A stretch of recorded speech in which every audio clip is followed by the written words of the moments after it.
We may begin.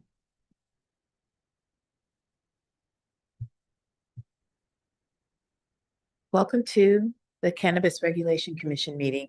Today is Thursday, June 4th, 2026. The time is 2:17 p.m. and we are at Council Chambers, 200 North Spring Street, room 340, Los Angeles, California. I am President Thyris Mason and I will be chairing this meeting. The following commissioners are present: Commissioners McGovern and Nash. I'm going to go over some housekeeping items before we get started. This meeting is being recorded, therefore we ask that when addressing the commission, you please speak close to the microphone and only one person at a time. Please state your name each time you speak. That also applies to commissioners. This meeting is being live streamed. Individuals who wish to watch and listen to this meeting may do so by visiting cannabis.lacity.gov. We will be following the agenda order for the most part. Agendas are located on the table by the entrance door along with speaker cards. Individuals who wish to address this commission must fill out a speaker's card and specify which item or items you're going to speak on. Individuals can provide public comment or comments about a specific agenda item. Please fill out a speaker card and turn it into Irene or Josie. When I call your name, please come up to the podium and clearly state your name. We will consider general public comment and single or multiple agenda items together. Therefore, speakers will have 1 minute for general public comment and 1 minute per item with a maximum of 2 minutes for multiple agenda items. In total, an individual speaker shall be limited to 3 minutes of public comment per meeting. We ask that speakers state whether they are providing general public comment and or which other item or items they are speaking on before they begin to comment so that staff can appropriately time them. If the speaker does not specify which items they are speaking on, 1 minute will be provided. Representatives from neighborhood councils who have filed a resolution or community impact statement with the city clerk, which relates to any agenda item, will be given time to speak during the item itself. Please provide a copy of the filed statement or resolution to the commission executive assistant. Any neighborhood council representative speaking on behalf of their neighborhood council must provide a letter on their letterhead stating the neighborhood council's position on the matter. Absent any neighborhood council documentation, comments may still be provided during the public comment period. PowerPoint presentations presented to the commission today will be posted online and made available to the public via DCR's website within 2 business days. Please turn off your cell phones or put them on vibrate so as not to disturb the meeting. Please be respectful.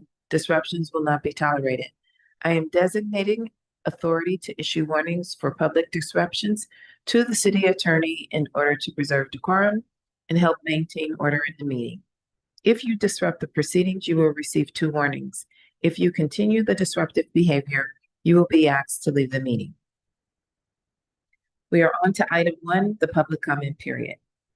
We will now open public comment and single or multiple agenda items. Speakers can address the commission on non-agenda related items that are within the jurisdiction of the commission or provide public comment for items in today's agenda. Mr. Weasel, are there any speaker cards? No, we did not receive any speaker cards. Okay.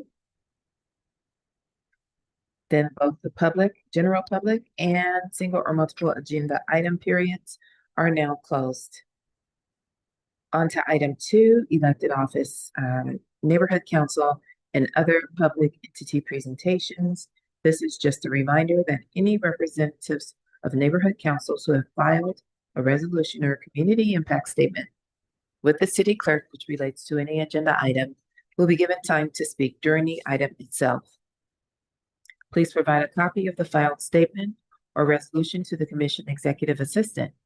Any neighborhood council representative speaking on behalf of their neighborhood council must provide a letter on their letterhead stating the neighborhood council's position on the matter. Absent any neighborhood council documentation, comments may still be provided during the public comment period. Item 3 is commission business. Commissioners should have an advanced calendar in front of you with our future meeting dates. Please take a look and advise if there are any planned absences from any of the commissioners, and please note that our meetings on June 18th and July 2nd will be canceled. Otherwise, if there are other dates, please advise.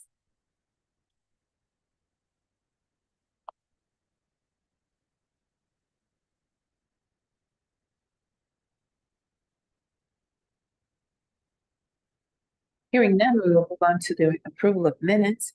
We were sent the minutes of May 7th, 2026 for review. Do I have a motion to approve the minutes? Vice President Nash makes a motion to approve the minutes of May 7th, 2026. Thank you. Is there a second? Commissioner McGovern, I second. Thank you. Mr. Vizo, please call the roll. Commissioner Nash, Aye. Commissioner McGovern, Aye. President Mason, Aye. the motion passes. Thank you. Moving on to commission announcements and updates. Are there any from our commissioners today? Okay, hearing none, we are moving on to future agenda requests. Commissioners, are there any future agenda item requests at this time?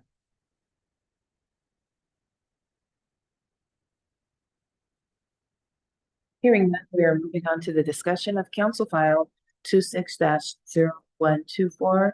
This is a motion for a city attorney to prepare an ordinance that establishes a requirement for Type 10 retail cannabis license applicants to include letters of support from the corresponding neighborhood council, the relevant council office, LAPD, and a community-based organization that serves the community where the cannabis business would operate before license approval.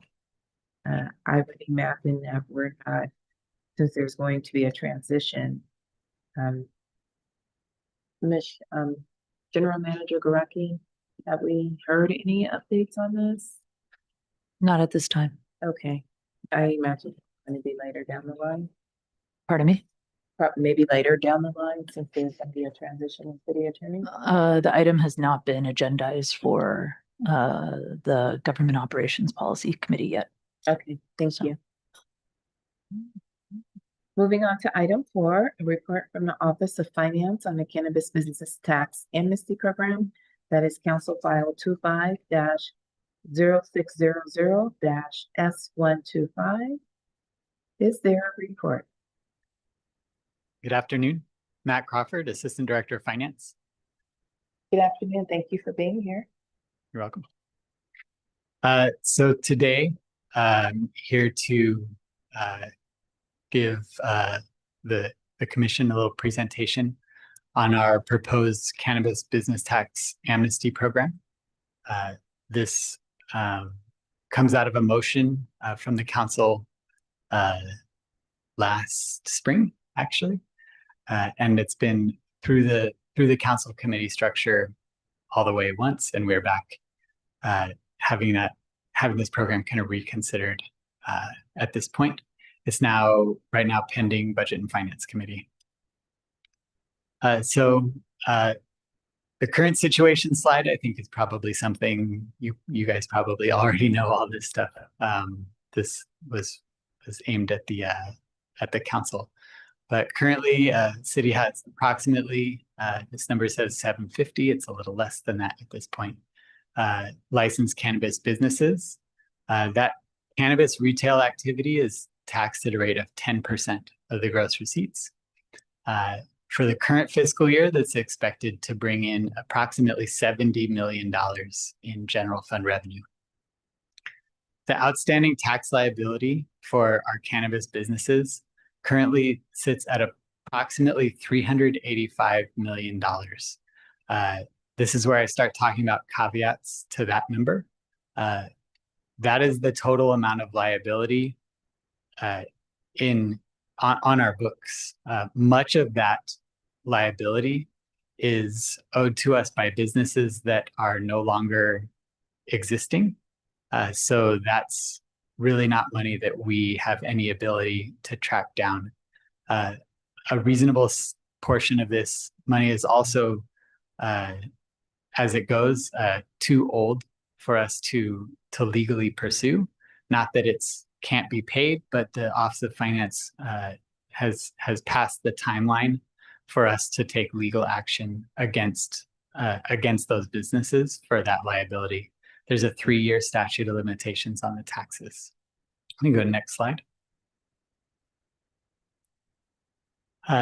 This graph just kind of shows the industry trend as represented by tax revenue. You can see beginning with when cannabis tax first started in 2018, we experienced a pretty strong growth for the first 3 years.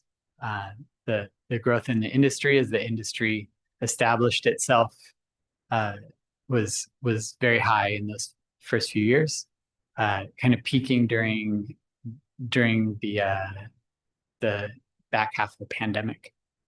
Ever since then, you can see it's basically a straight line with a downward slope, down from that top of $140 million in 2021, down to that number I quoted earlier, $70 million projected for the current fiscal year. So since that high point in our tax revenue, we've lost approximately 50% of our annual tax revenue from cannabis. Next slide. The general points of our proposed amnesty offering. The basic idea of amnesty is that the participating business will commit to paying the full principal of the taxes that they owe. And in return for that commitment, the Office of Finance will waive all of the penalties and interest that have accrued on that liability. So penalties for unpaid taxes escalate quickly and cap out at 40% of the principal, 40. Interest is variable and it's not a very high rate, but again, if the liability has been on the books for years at this point, the interest can be a significant portion as well. So the penalties and interest waiver does end up being a pretty sizable portion of the overall liability. In order to allow the businesses to satisfy that principal liability, the Office of Finance is proposing to extend installment agreements to the businesses for up to 3 years, 36 months. Currently, the administrative code allows us to give installment agreements up to 12 months. But given the size of this liability for these businesses, I think there's an acknowledgement that 12 months would still be impractical for most of them. So that's the reason for the 36-month extension. It should be stated, the way the waivers work tied to the installment agreements is that you need to make all of your installment agreement payments. And then once you've made all of your installment agreement payments, that penalty and interest waiver is formalized. If you say make half of your installment agreement payments and then you stop making payments or you miss payments, basically you've dropped your part of the bargain. That waiver goes away and the entire amount due is due and collectible immediately. The last piece of this, I think that's important to know, given other things that the department's been working on, is while the business is involved and current with their installment agreement, that's considered in compliance for Office of Finance taxes. So in good standing, as is required to maintain per the code, to maintain your permit, you need to be in good standing with Office of Finance. If you are current with your installment agreement, you're in good standing with the Office of Finance. Next slide. So the requirements to stay current, you must continue to file and pay your monthly taxes. Again, cannabis business tax is paid once a month. We need the businesses to continue to pay that monthly tax in addition to their back tax installment agreements. The reason for this, I know that it kind of maybe feels burdensome or problematic. It does create a difficulty for the businesses. We acknowledge that. But the alternative is at the end of their 3 years of paying their back taxes, they will now owe 3 years of back taxes and will be in a perpetual cycle, which helps no one. Obviously, in order to keep with your installment agreement, they do need to maintain their DCR license. If they fall out of being licensed with DCR, we're not going to be able to continue their installment agreement.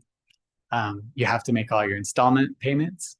I will note, because this came up in council discussions, while there's no grace period per se, there's nothing on the books for, allowing you to be late on a payment. Standing practice for the Office of Finance is that if we see that a business has missed their payment date, we'll reach out to that business and let them know, hey, it looks like you missed your payment. Can you get that money? And assuming that money comes pretty quickly, it's really not a problem. That's how we manage our installment agreements citywide. It's just a basic process for us. And the last piece is that the businesses must comply with our audit requirements. Everything that ends up in an installment agreement is subject to audit. We need to review the books to make sure that the amount of money the business has reported to us is actually how much money they made, and therefore how much taxes they owe. And then in the sub bullet here, you can see in some cases that audit actually helps the business by lowering their liability. If a business has missed a tax payment, finance estimates their liability. Obviously, to make an incentive for people to pay, our estimates are high. It's not accidental, it's intentional, so that businesses are incentivized to tell us the actual numbers. So when you've missed payments and you have those estimated assessments on your liability, and then we audit you and you say, oh, we estimated you made $100,000 that month. It turns out you only made 75. Now you owe us less money.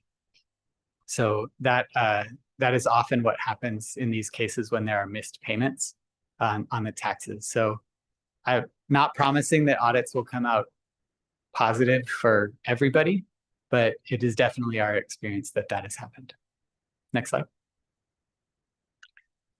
Looking at rollout schedule, it is what we've heard from the industry is that the industry would like this to be effective and in place as soon as possible, basically immediately. I will say from the Office of Finance standpoint, we share that for different reasons, but we share that sense of urgency. We have a general permit season that starts in October for us, with police permits, fire permits, and tobacco permits, and cannabis permits. All of that starts in the fall. We very much would like to have this process started and finished before we get there. We are also in the middle of a replacement of our entire tax system, which is scheduled to go live in December. Another reason we very much would like to not be still handling tax amnesty as we get into the fall.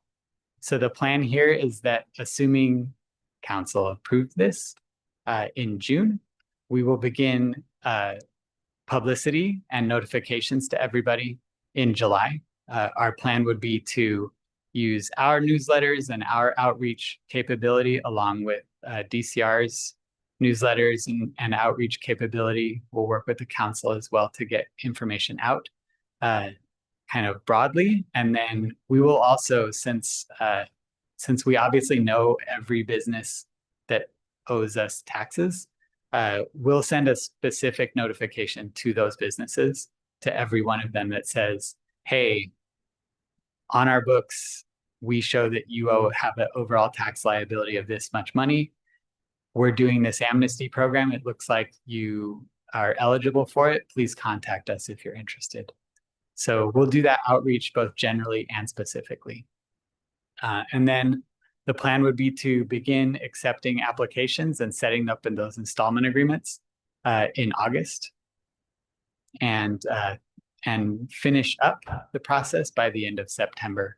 And we'd set an end date, a deadline for applications at the end of September. Next steps, as stated, council approval is the very next thing. The city attorney will need to draft an ordinance. Council will need to approve. Well, we need the authority to do those penalty waivers and the interest waivers. The Office of Finance does need some resources in order to do this and to do it quickly.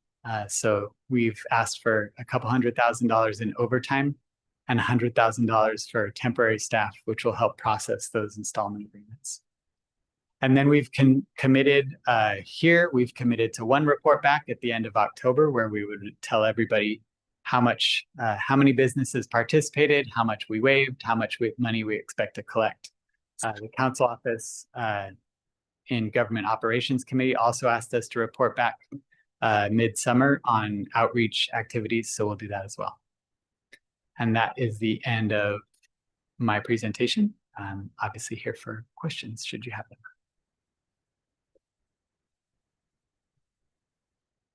This is President Mason again. Thank you for being here. I'm going to open it up for commissioner questions. Sure. This is Commissioner McGovern. The 40% number that you mentioned for the penalty rates, how is that set? Is it set by like your office or by code? It's in the municipal code. Okay. Yeah. And it, just to clarify, it escalates by month. It takes, I believe it takes 5 months to get to 40%. It's 10, 5, 5. It increases each month Got it. until it caps out at 40. Okay. And it sounds like since it's in the code, it's uniform across all businesses that are, okay. Yes.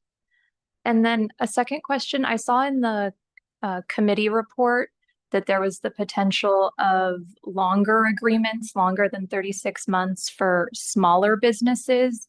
And I was curious how smaller businesses are being defined. How to define them is something we're working on now. Our concept here, as we were looking at that, the conversation came up in previous council discussions about extending out to 4 or 5 years. So what we're trying to figure out how to define is kind of a tax situation where you have a business that doesn't bring in very much on a monthly basis, but does owe us a comparatively high amount of taxes.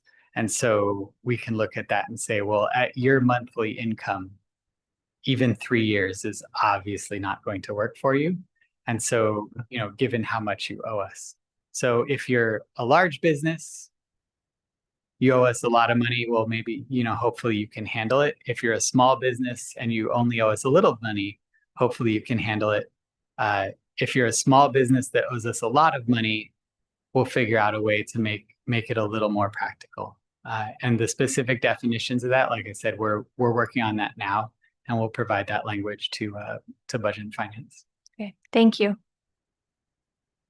This is Vice President Nash. Thank you for being here. You indicated that approximately 385 million in cannabis-related taxes are outstanding, and that a large portion of that is either time barred or due from companies that are no longer in business. Approximately how much would you say would be associated with ongoing businesses and debt that's not time barred? I think where we're at is around $100 million. It changes every month as new liability comes on and old liability drops off. We're also knowing which businesses still exist is really guesswork for us. Businesses, and this isn't limited to cannabis at all. Businesses don't tell us when they close down. It's not the first thing on their mind. So we really don't know when the businesses have closed down or if they've just stopped paying us. but our estimate is about 100 million of that total liability is, for lack of a better word, collectible. And thank you. And you indicated that cannabis-related tax revenue would be around $70 million, either last year or this coming year. For current fiscal year, that's the estimate, and at this point in the fiscal year, it's a pretty solid estimate. That's where we'll land. Is that the total amount of tax that would be due, or is that a figure that you believe would be collectible and received? The 70 is actual cash payments. Currently, or you indicated that any business that joins the program and is current on their payments would be considered in good standing. Yes. Currently, what is the Department of Finance's position on businesses that are not current on their taxes? We've kind of avoided putting a label on it, I'll say. But when we report to DCR, we do let DCR know everyone that owes us money and how much they owe, and kind of how to handle the tax liability versus the licensing question is a determination we've left up to the department, to DCR. That's since the license is a DCR and this commission kind of oversees that, we don't really view that as a tax issue for us per se.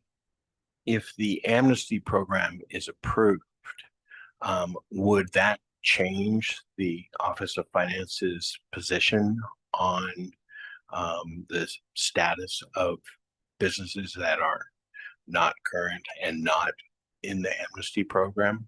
No. Thank you.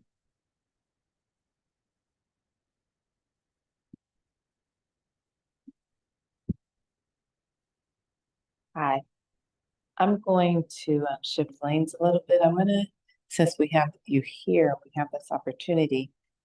This is President Mason. I'd like to talk about Measure CB. Okay. And since it's passed, is there a window for when it will be implemented? Yes, definitely we'll need to wait until the passage is formalized and certified, and whatever words about whatever process still has to happen to finalize the election.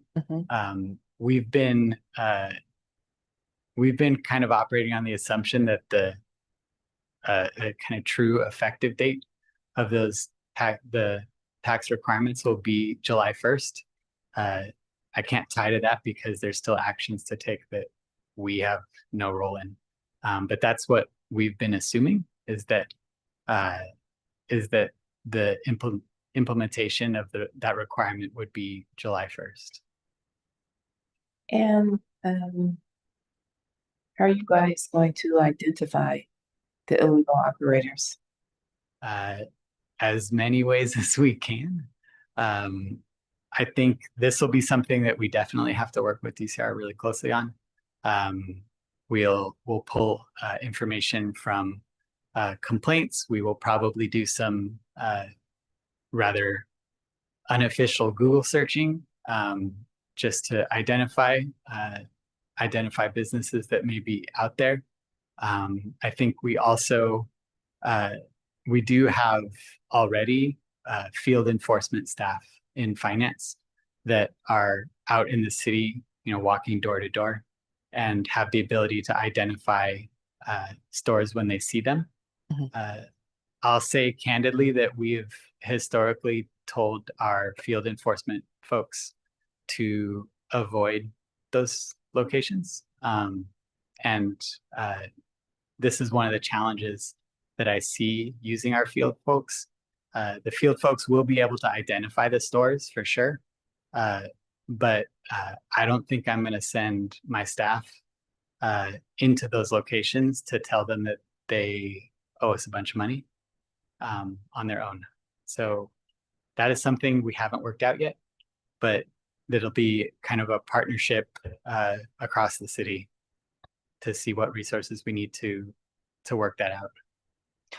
Commissioner Mason, this is City Attorney Allison Toll. I just want to caution you that we are straying a little too far from the agendized item. So if we could keep it brief, that would be best. Okay, Thank you. Then I'll stop there. Commissioners, any other questions?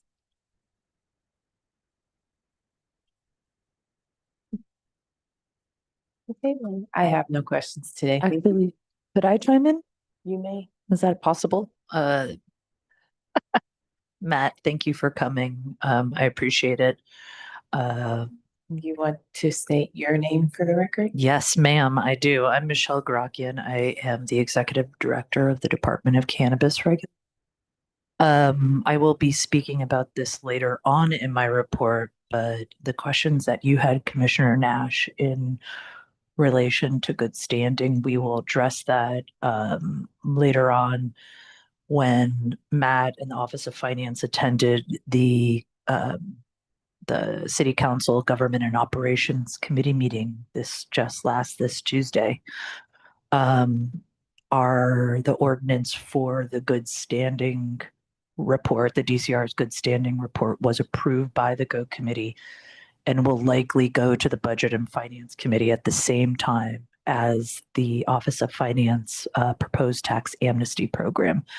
And the intent was for these items to move together by the council person, because hopefully the folks that do have outstanding tax debt will be able to engage in this program. And then once our good standing program is approved by council and signed by the mayor, if they are engaged in a tax amnesty program, we will consider them per this ordinance in good standing.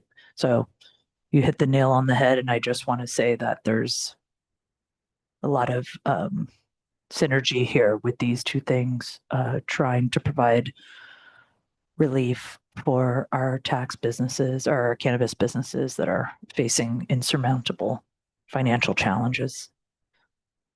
And if I could just go on the record too, to shout out the Councilwoman Imelda Padilla, who has been doing a lot in her committee to address the challenges that came before this commission in April of 2024, if you guys remember, and has also requested a few report backs as well as an amending motion from the CAO and from the Office of Finance regarding other tax-related measures, such as a proposed, I want to say it was a kind of a subsidized amnesty program for equity applicants. You guys are looking into that. And then also requesting that the CAO continue to report back on what are the impacts of the general fund if we were to, the city and the council were allowed to drop taxes from, let's say, 10% to 8% or 10% to 5% or 10 to 3 or 10 to 1. I believe the CAO was instructed to find an outside vendor to do that analysis, and I think they're currently doing that. So I just wanted to provide some color, like this stuff is not happening in a vacuum. It's all connected, and it really stems from a lot of the concerns and the outreach and the complaints from this community back in April.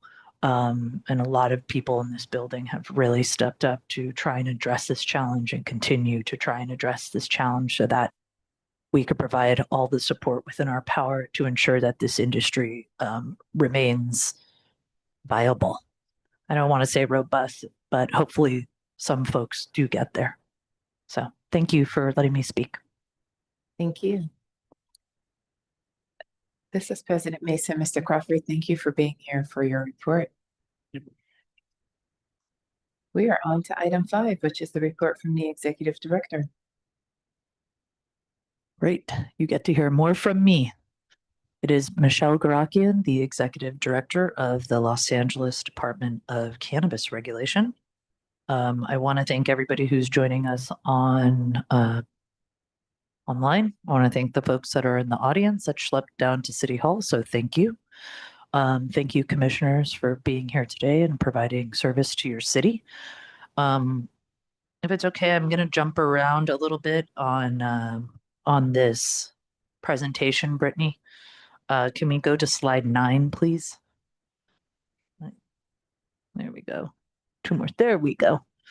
In keeping with the discussion I just had, I just want to keep this top of mind as we move into this presentation. So we did talk about the good standing provision that will be that ordinance that our city attorneys associated with the DCR worked on was approved by Government Operations Committee and has now been transmitted to the Budget and Finance Committee for scheduling. It is likely that that ordinance will be heard by the BNF committee and hopefully by the full council and signed by the mayor before council goes on recess on July 1st. Fingers crossed. That would provide us significant time to ensure that we can include this policy during our renewal process, our annual renewal process that begins on September 1st. Just a reminder, this amendments would essentially revise the definition of good standing to allow licensees to continue operations while they enter into a payment plan or become current on overdue fees and or taxes. It would also remove the second late renewal window, a remnant from COVID. So that's also important for folks who are listening out there today, is that if your renewal, if this passes, which is very likely, if your renewals are not paid by December 31st for this year's cycle, 2026, we're not entering into a second late period. You can find that report on the city clerk's website. It is CF25-1126. I'm going to move on to the Cannabis Tax Amnesty Program, which you guys just heard from Matt Crawford. He's the AGM over at the Office of Finance. I want to thank them for their good work and especially being cognizant and mindful of trying to get all of this done and available to our applicants and licensees in a time period that allows them to be in good standing to renew their licenses come that renewal period between September 1st and November 2nd. So thank you, Matt. Thank you, Deanna.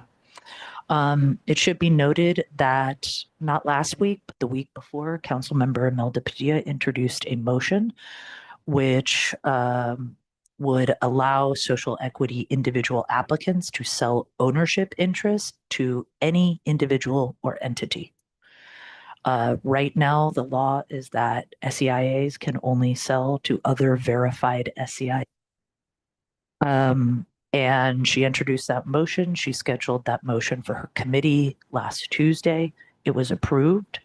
And it is going, I believe it is going to the full council next. After that, DCR will begin its report. The councilwoman provided several recommendations she'd like to see in our report, and I'm happy to provide an update on that when we meet next. Essentially, this is a controversial type of motion. For many reasons, there are a lot of folks who want to preserve, they look at this as a detriment to the social equity program and the intent and the ideology behind it. And there are folks out there who are equity individuals who are ready to exit and they feel it is unfair that they cannot exit or do an M&A with their business like any other business can. So it is divisive. I think the councilwoman knows that, and I'm sure that as we continue to have this conversation, there will be a lot of iterations of what this looks like. Lastly, and if folks are interested in learning about that, they can find this report or this motion on the website. It is CF26-0791. And lastly, CF 26-0301. This was a motion introduced by Councilmember Padilla several weeks ago regarding cultivation and delivery licenses. As folks in this room know, as of January this year, both of these license types became available to the general public. They're no longer equity exclusive, so to say. And the council member introduced a motion allowing us to update the municipal code to implement licenses for cultivation and delivery to the general public. So DCR submitted its report back, and it is pending scheduling before the Government and Operations Committee. It's likely that will be scheduled very, very soon. I know I can speak about this because the councilwoman said this very publicly, that it's her intent to see that the good standing report and ordinance, as well as the tax amnesty program, go through its legislative process before she begins to envision more licenses being available at this point. So now that that has been addressed in her committee, I believe that she'll be ready to schedule CF 26-0301. So that is my legislative update. If you guys can go to slide 8, please. Okay. So every year, without fail, we have our renewal process. We renew our licenses every single year. It's in the code, starting in early September and ending in late October. And if it's that late October ends on a weekend, it'll fall on November 1st. However, there is a big change to our renewal process this year. Huge change. And I'm not sure if folks noticed it. We had a huge communication go out. I believe it was yesterday, correct, Ryan? Tuesday. Thank you. To what we are going to require this year. So last year, we told folks that we would require that they essentially demonstrate that they are in the plan check process with the Department of Building and Safety. We did a survey internally earlier this year with a variety of folks in our population who essentially alerted us that they were not even anywhere close to this process. Architects, engineers had not been hired to develop plans. Those plans had not been submitted to the Department of Building and Safety for plan check. There had been no clearance sheets issued by the Department of Safety. And what we realized is that folks need more time. So to that end, we restructured what we were going to require this year. And I think that's very important to ensure that folks are able to do something, but not have to essentially have the burden of going halfway through a building permit process by September. And that requirement is that we want our folks to either retain an active California licensed engineer or architect as listed on the DCA website and include their name and license in forms that you will remit with your renewal. If you're already in the building permit application process, you can also provide that information as well. We would love it if you were to demonstrate you're farther in the process, but this, I think, is a huge relief for our applicants and licensees because, yeah, what we notice is that folks are struggling. And a lot of our population is leaving the DCR's process and now entering into other city agencies' processes, which are surprisingly not as, I would say, quick and or efficient.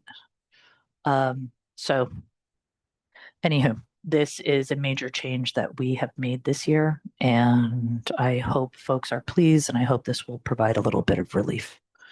And you can see the update. It says update to our rules and regs here, but essentially these are the milestones that we're going to require for the next renewal periods over the next 4 years, 5 years at this point.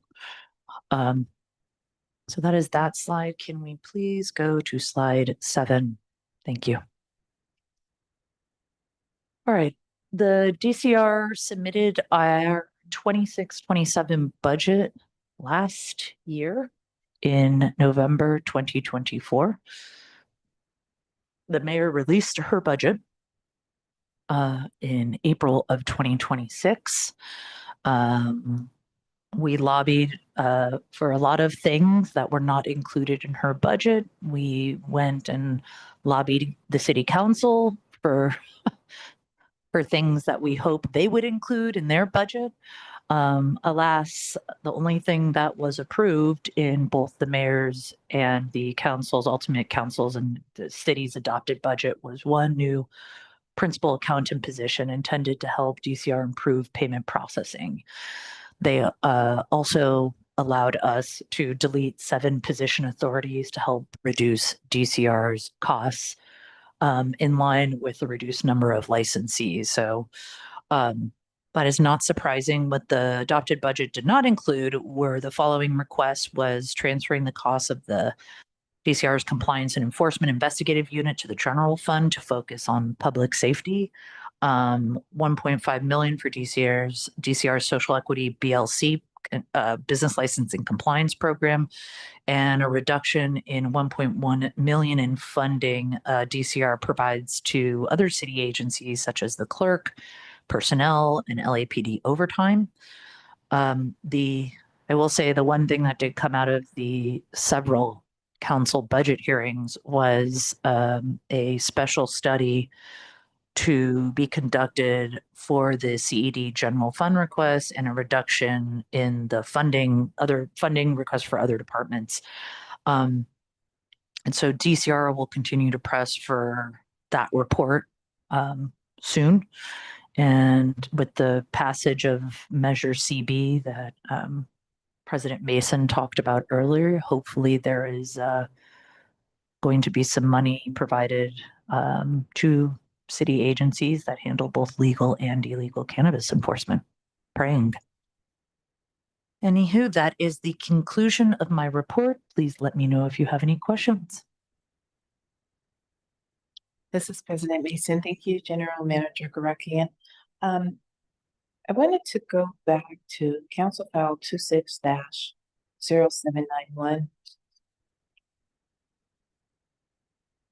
That allowed the Yeah, certainly. the social equity licenses to any entity. So have you all given any consideration to how you will classify the licenses if they are sold outside of the social equity space? Okay, so your question is if, again, hasn't been approved by council yet. So we haven't yet started working on a proposed policy in response to this motion. So I'm speaking a little bit ahead of the curve here. There's several, in imagining this, there are folks in our process, our equity folks who are 100% sole proprietors. There are folks in our process who own at least 51%, who own maybe 75%, who own 80%. The only requirement is that you own at least 51%. So for a business, ostensibly, if this passes, for a business that decides to sell their entire 51% wholesale, I would imagine that the new entity, because there will need to be a new entity, would not be considered a social equity applicant. However, what we've also heard from various equity applicants is that they feel that maybe a motion like this or an idea like this would be able to sell, maybe 10% of their shares. If they're 51 ownership, they want to sell 10% in order to raise capital. That's also an option as well. It should be noted that even though this motion is on the table, that all retail license types, storefront licenses are only exclusive to social equity businesses through 2031. So that's very important to note here. Hopefully that answered your question. No, not really. But I can kind of see where you're going. I mean, I get the need because they can't file for bankruptcy.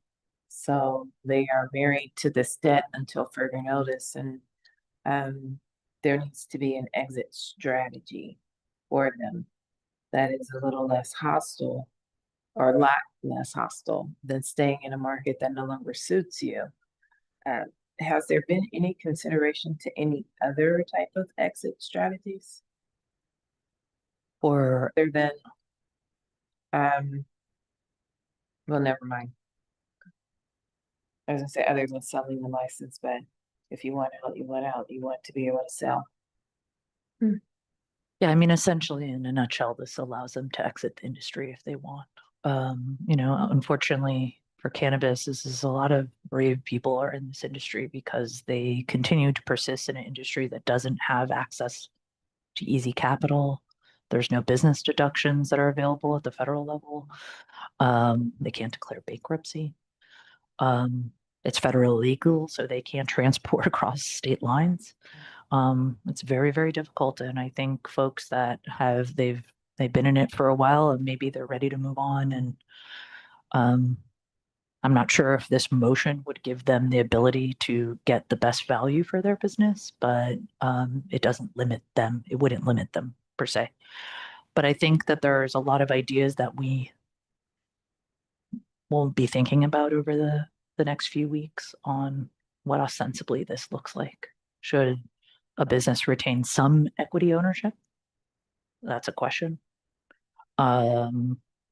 What should 100% entity substitution look like if the business was to exit entirely? Or the other entity that was buying this business, that's also going to be part of the factor.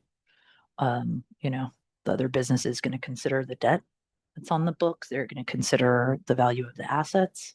They're going to consider the brand, the marketing of the business, et cetera. So there are a lot of things to think about for the department, and we will be reporting back to the GO committee after the council approves this motion, if it does approve this motion. Add to that the portability of the license, but I cringe a little bit about the city being involved in guiding whether or not how much ownership interest they actually retain. Mhm. But that's probably a conversation between the owner and the potential investor. Yeah. Yeah. Because I think, ultimately, like most reports that we do, we will put a couple of ideas on the table, and the council member and the committee will choose what they think is best based on the input from the community. It's a solemn moment. We didn't It certainly is. hope to never to be here, but yet here we are. Thank you. I have no other questions. Thank you. Any other questions for General Manager Barakian? This is Vice President Nash. I might sound a little naive asking these questions, but I didn't fully understand the timelines and the hiring of an engineer and Sure. health permit. Is that something that every business is going to do that's renewing their licenses? And is that something, some type of requirement that is only related to cannabis businesses?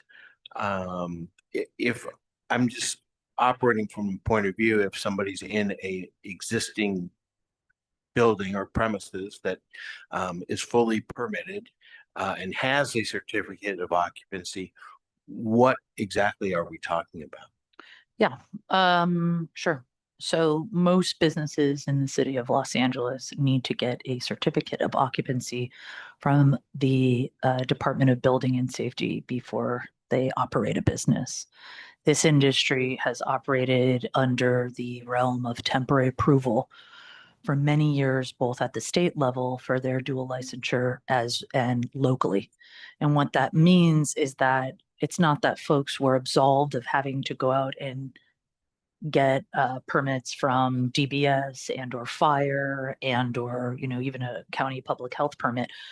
But the idea when these set of ordinance was adopted for this program was to give these folks the opportunity to get up and running, generate revenue, and as they're getting up and running, they start going through the building, the building permit process. So all businesses are required to do this in the city of Los Angeles, including cannabis. And the deadline that businesses need to procure an operating permit to operate their business from the city is 2031.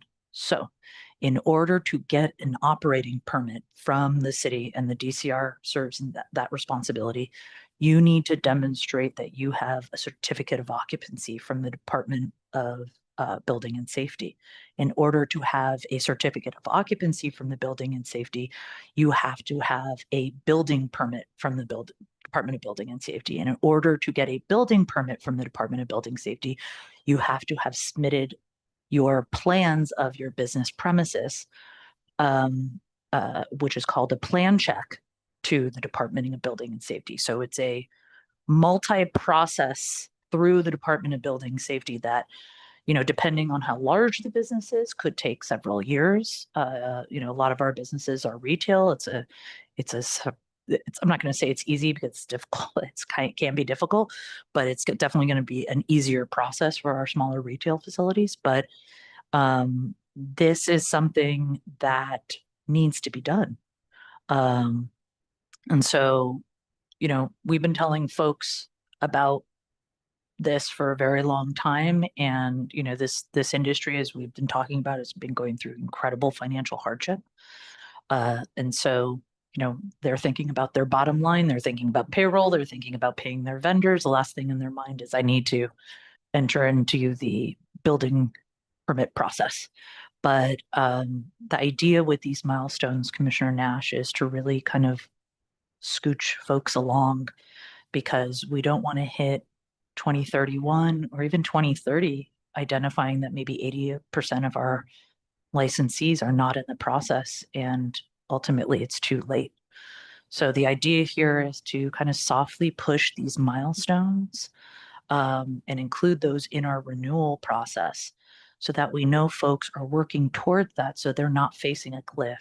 Again, you need an operating permit by January 1st, 2031. That means you need to be gone through that entire process, that building process, before December 31st, 2030. So, and it seems far away, but it's not. So hopefully that's clear. And I think maybe at our next meeting, we can invite Rocky, who did this for a living before she transitioned to DCR, and worked as a plan checker, and or Ryan or Jason or myself can provide a little deeper presentation about this. So Thank you. I have one follow-up question, indeed. just so I make sure I fully understand. Yes. Let's say a liquor store is in business Mhm. and they're fully compliant on every city requirement imaginable. And then they decide to go out of business and another liquor store goes in, but the actual license and stuff isn't transferred. Do they have to does the new liquor store operator have to go through the entire building permit process again, even though there's no changes, structural changes or anything to the building? I believe so. Rocky, did you hear the question? I'm going to have to lean on my colleague, Rocky Wiles, who in her previous incarnation was a plan checker. I'm not sure if you heard Commissioner Nash's question about a liquor store. Good afternoon, Commissioners. Rocky Wiles with the Department of Cannabis Regulation. Yeah, Sorry to put you on the spot. I was formerly a plan checker for the Department of Building and Safety, and I also worked for the Department of City Planning. So in that situation, more than likely, all they would need would be a tenant improvement permit if they just go into remodeling changes. They wouldn't need a new certificate of occupancy if the new use is also retail. So you basically have to look at it as an umbrella use, an umbrella, the certificate of occupancy, it's the larger use. And then under that under that occupancy, there's various uses. So retail is retail no matter what. So they wouldn't need a new C of O. They just would need maybe if they do a tenant improvement. Would it be far-fetched to assume that some of our operators because they're in the retail business, are also taking over a property that was Yes. also retail, and would they be exempt from Yes. some or all of these requirements? So back in 2024, when we've started to notice, that these folks needed CFOs, we basically brokered an agreement with Building and Safety that our department would do all the research and give Building and Safety that research to prove that these businesses had an existing certificate of occupancy for retail. Building and Safety then went ahead and reviewed the research we provided, along with the business premises diagram that was provided to us, checked it against the records that we obtained. And those records that we obtained were from the Building and Safety Records Division.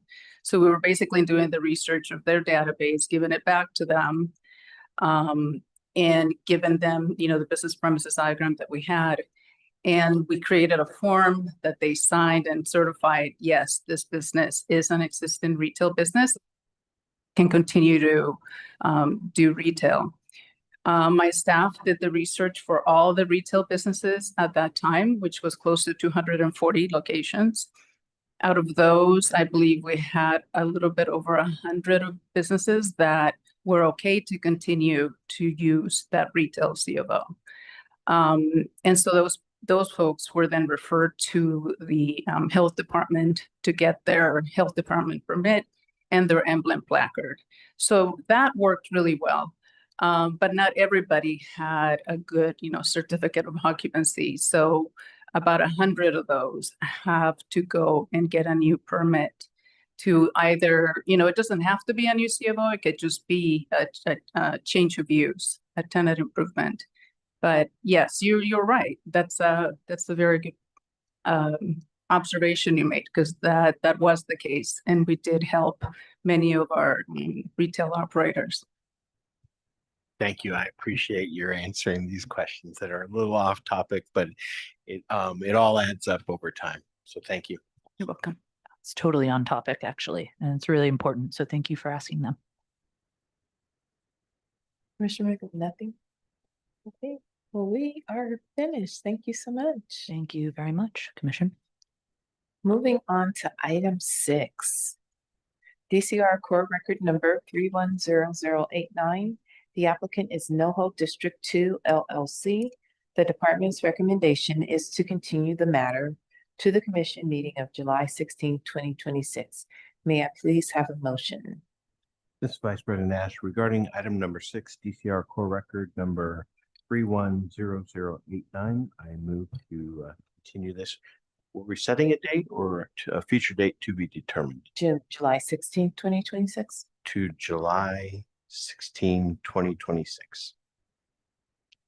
This is Commissioner McGovern, second. Thank you. Mr. Beazle, please call the roll. Commissioner Nash, Aye. Commissioner McGovern, Aye. President Mason, Aye. the motion passes. Thank you. Item 7 is DCR core record number 320110. The applicant is CME L2 LLC to approve an annual license for storefront retail commercial cannabis activity located at 7569 West Melrose Avenue. Mr. Beazle, are there any neighborhood council or elected office representatives on this matter? No, we did not receive a community impact statement. Thank you. Then, moving on to the department presentation. Good afternoon. My name is Corey Blake, licensing supervisor, and I will be presenting item number 7 for the Department of Cannabis Regulation. DCR core record number 320110 is associated with CMEL2 LLC. This applicant seeks an annual license for the type 10 retail commercial cannabis activity. The business is located at 7569 West Melrose Avenue in the Hollywood Community Plan area within Council District 5. The applicant has not yet been issued temporary approval by DCR, but has completed all requirements for the issuance of an annual license in accordance with LAMC Section 104.06. The applicant does not currently possess an active state license. The applicant is subject to requirements of LAMC Section 104.20 for the social equity program, and DCR has determined the applicant has met the minimum equity share requirements. On or about April 23rd, 2026, DCR provided notice of the community meeting and Cannabis Regulation Commission meeting by mail to the owners and occupants of all property within 700 feet of the property line of the business premises. Notice was provided in accordance with the municipal code. DCR held a virtual community meeting on May 19th, 2026, and accepted online written input through this date. During the meeting, members of the public were afforded 2 minutes each to speak about the application. DCR received 3 oral testimonies regarding this application, all of which were against the application. The 3 comments against the application were from neighborhood residents.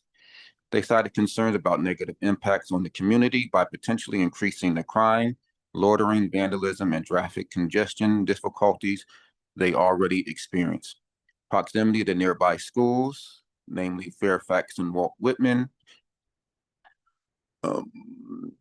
oversaturation of cannabis businesses instead of restaurants and other retail businesses, and the customers in the area with the youth and unhoused population nearby. One community member also expressed a request that the store be limited to operating within the hours of 11 a.m. and 8 p.m. 24/7 with 24/7 security, and contingencies for if a line outside the establishment ever exceeds the city block, it should be approved. DCR received 0 written testimonies for this application. Based on the department's analysis, the proposed project is consistent with the criteria for Class 1 and Class 32 categorical exemption pursuant to CEQA guidelines. Since the project meets all of the requirements and none of the applicable exceptions apply, it is appropriate to determine this project is categorically exempt. Therefore, DCR recommends the Commission adopt the recommendations included in the staff report and approve the issuance of this annual license. That concludes the department's presentation for this item. This is President Mason. Thank you so much, Mr. Blake. Commissioners, are there any questions for department staff? I had a question. This is Commissioner McGovern. I recognize this location as a previous one for Cookies Melrose, and I just remember about 5 or 6 years ago, there were some complaints and some news articles about this location, and I'm wondering if it's the same ownership from 5 or 6 years ago. I believe it's a different ownership group at this time. Okay, thanks. Thank you. Any other questions? Is it the same? Hearing none, moving on to the applicant's presentation. Kyle Suffolk, you may approach. Yeah, he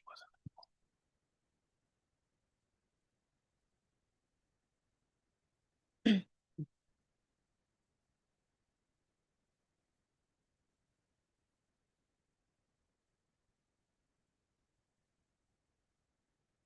Please state your name and your relationship to the applicant. You'll have 10 minutes to address the commission.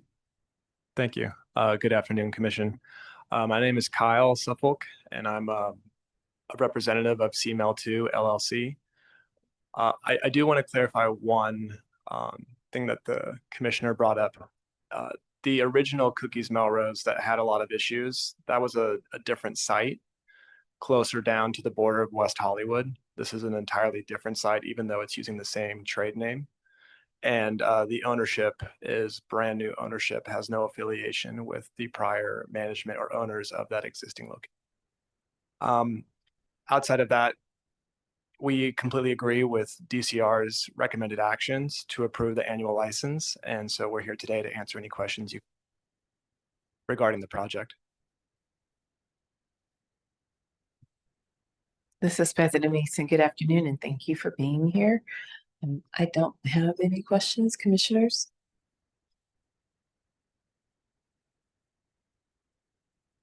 I just want to say thank you for clarifying that it's new ownership.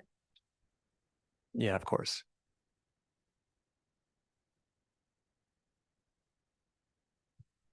This is Vice President Nash. Can you just tell me the timeline, the current status of your business, what you anticipate? As far as operating hours? Yeah. Yes, I think the recommendation that we had in our application was from 8 a.m. to 10 p.m., which is customary with the operating hours of most dispensaries throughout LA. State law allows you to operate from 6 a.m. to 10 p.m.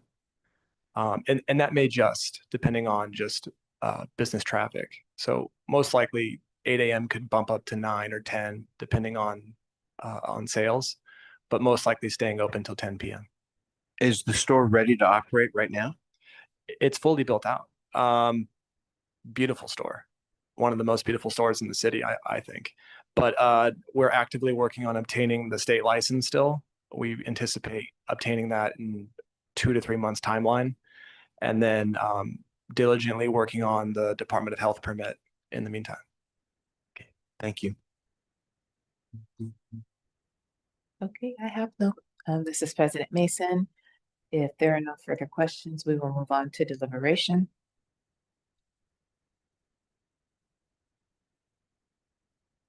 Everything does seem straightforward.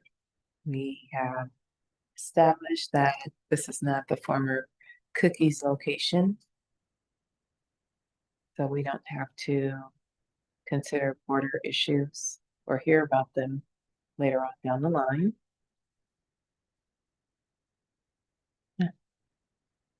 I see no reason to say no.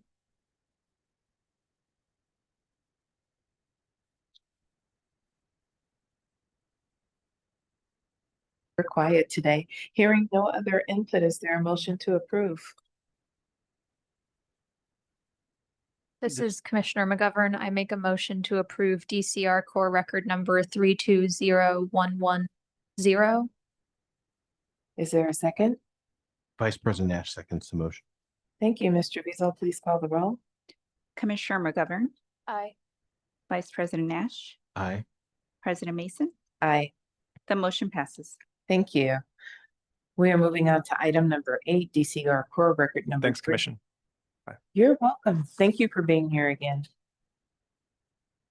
We are at item number 8, DCR core record number 311139. The applicant is OTC Sylmar LLC to approve an annual license for storefront retail commercial cannabis activity located at 13741 Foothill Boulevard, Suite 160 and 170. Mr. Beazle, are there any neighborhood council or elected office representatives on this item? No, we did not receive a community impact statement. Thank you so much. Then we will hear the department's presentation. Good afternoon. This is Corey Blake, licensing supervisor, and I will present item number 7 for the Department of Cannabis Regulation. DCR core record number 311139 is associated with OTC Sylmar LLC. The applicant seeks an annual license for the Type 10 retail commercial cannabis activity. The business is located at 13741 Foothill Boulevard, Suites 160 and 170 in the Sylmar Community Plan area within Council District 7. The applicant had their annual license application under DCR core record number 310139 approved by the Cannabis Regulation Commission in December of 2024. The applicant now seeks the approval of an annual license application from the CRC for a second time under DCR core record number 311139 after completing an entity substitution by transferring the ownership from the sole proprietor of Nicholas Patrick Pringle to a limited liability company OTC Sylmar LLC, which is owned in full by the former.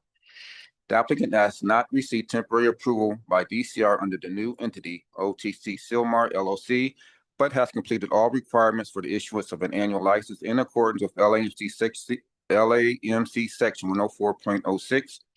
The applicant does not currently possess an active state license to conduct retail with on-site sales. Operational status of temporary approval under the criminal activity under OTC Sylmar. However, the applicant does currently retain its operational status of temporary approval under the original DCR core record number 310139, along with an annual license with temporary approval to DCR core record number 311139. DCR core record number 310139 will be deprecated. This applicant is subject to requirements of LAMC section 104.20 for the social equity program, and DCR has determined the applicant has met the minimum equity share requirements. On or about April 23, 2026, DCR provided notice of the community meeting and cannabis by mail to the owners and occupants of all property within 700 feet of the property line of the business premises. Notice was provided in accordance with the municipal code. DCR held a virtual community meeting on May 19th, 2026, and accepted online written input through this date. During the meeting, members of the public were afforded 2 minutes each to speak about the application. DCR received one oral testimony regarding this application, which was in favor of the application. The one comment in favor of the application was from a representative of the applicant, who stated that the retail business under original entity, Nicholas Patrick Pringle, has operated for nearly 2 years without any issues and developed a good relationship with the surrounding community. DCR received 0 written testimonies for this application. On May 21st, 2026, DCR conducted a compliance inspection with the business premises, and a notice to correct was issued on May 22nd, 2026 for one moderate level violation of the rules and regulations for cannabis procedures, which was related to the physical changes of the layout of the business premises, which was not reflected on the business premises diagram. If the commission has any questions about the inspection, DCR has a representation from our compliance division available for comment. Based on the department's analysis, the proposed project is consistent with the criteria for a Class 1 and Class 32 categorical exemption pursuant to CEQA guidelines. Since the project meets all the requirements and none of the applicable exceptions apply, it is appropriate to determine this project is categorically exempt. Therefore, DCR recommends the commission adopt the recommendations included in the staff report and approve the issuance of this annual license. That concludes the department's presentation for this item. This is President Mesa. Thank you, Mr. Blake. Commissioners, any questions for department staff? No. Okay, hearing none, then we will move on to the applicant's presentation. I do have a speaker card for Nick Pringle.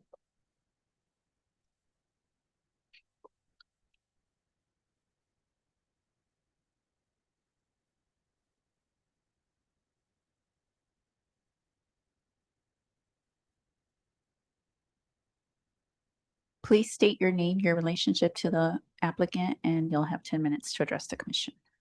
I'm Nick Pringle and I'm the owner. Good afternoon. Good afternoon. Oh, and yeah, I had this in my personal name. It was, I didn't see that would be an issue. So I had to license it all the way through and now. Or can you speak closer to the microphone, please? Oh, yeah, we've been operating for 2 years, but it was in my personal name. And so now I'm just transferring it into an LLC. Thank you. This is President Mason. Are you ceding the rest of your time? Oh, did you guys have any questions for me or anything? Well, I was going to open it up to questions, but I wanted to make sure you had said everything you had planned to say. I think I said right, because it sounded like you guys were approving it. I just thought if you had any questions, you could just ask me. Thank you. Commissioners, any questions? This is Vice President Nash. We haven't done too many applications lately, so I haven't had my opportunity to ask what's going on in the world of illegal shops. What's been your experience recently? I mean, it's definitely a struggle, I would say. I mean, we're growing revenue, but it takes a lot of effort. I'd say probably the biggest thing is the black market shops. They're still a big nuisance. They take a lot of revenue away from us. Any way you guys could increase enforcement on that would be greatly appreciated. Do you know of existing illegal shops near yours? Not that I'm aware. I mean, I think there's some a couple blocks over or something like that, I would assume. Okay. You've never had to report one? So I'm not in charge of that, but yeah, we have reported a couple. Like we do when we see them, but Darlene usually handles that. She's one of my partners. Okay, thank you very much. Thank you. This is Commissioner McGovern. I see that your open starting at 6 a.m., which I know is allowed by state law. I'm just curious if you have customers coming in that early. Yeah, actually we do. People on their way to work, Okay. surprisingly. Yeah. Thank you. I just had a thought that early is sometimes relative depending upon how late you've been out all night. Yeah, a great question. Thank you. This is President Mason. I have no questions. Thank you for being here. We're going to open it up to deliberations if there are any. Seems like more of a technical change we're Yeah. approving. Than anything else, just a legal name change. So we can go ahead and move to the motion. This is Vice President Nash regarding item number 8, DCR core record number 311139 for the business located at 13741 Foothill Boulevard, Suites 160 and 170. I move to adopt staff recommendations as stated in the staff report dated May 28, 2026. This is President Mason. I'll second. Mr. Rizzo, please call the roll. Vice President Nash, Aye. President Mason, Aye. Commissioner McGovern, Aye. the motion passes. Thank you, guys. Welcome. Congratulations. The time is 3:38. And I wish you all a happy Juneteenth and a happy July 4th holiday. And we'll see you back in July. The time is 3:38 and this meeting is adjourned.